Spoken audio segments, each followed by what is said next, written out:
Bonjour chers confrères, je vais vous montrer rapidement quelles sont les deux fonctionnalités les plus importantes du programme EdDiag, outil d'aide au diagnostic en médecine adulte. Admettons que vous ayez un problème chez une patiente de diarrhée chronique. Si elle est isolée, vous allez utiliser le module Consulter une fiche et vous allez ouvrir la fiche diarrhée chronique qui va vous donner des renseignements importants de physiopathologie dans la fenêtre centrale et dans l'autre fenêtre les 47 maladies qui sont liées à ce signe classé par fréquence des maladies. Si par contre cette patiente a plusieurs signes, vous allez utiliser le module Faire un diagnostic en rentrant l'âge et le sexe, une femme de 50 ans qui se plaint de diarrhée chronique et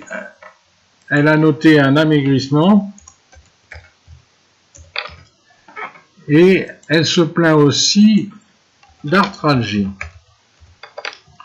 Vous voyez dans la fenêtre de droite qu'il y a 19 maladies qui sont possibles et vous allez lancer le diagnostic pour les voir apparaître classées par probabilité, de la probabilité la plus forte à la probabilité exceptionnelle. Vous avez donc continué votre interrogatoire et en fait cette patiente se plaint aussi de douleurs abdominales que vous allez rentrer car le programme pose des questions en rapport avec les maladies trouvées. Ensuite, vous devez faire un bilan complémentaire et vous notez une anémie et le diagnostic proposé pour le moment, ce sont maladies de Crohn en premier, mais vous avez aussi d'autres affections et vous voudriez bien vous remettre en mémoire la maladie cœliaque et vous avez donc une alerte parce que les médecins souvent n'y pensent pas. Vous pouvez voir au passage que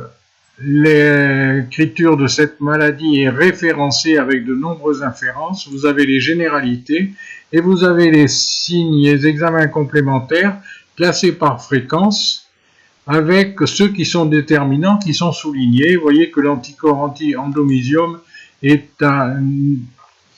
examen complémentaire qui permet de faire le diagnostic et donc il vous est proposé dans le réexamen et vous allez le rentrer et la maladie cœliaque à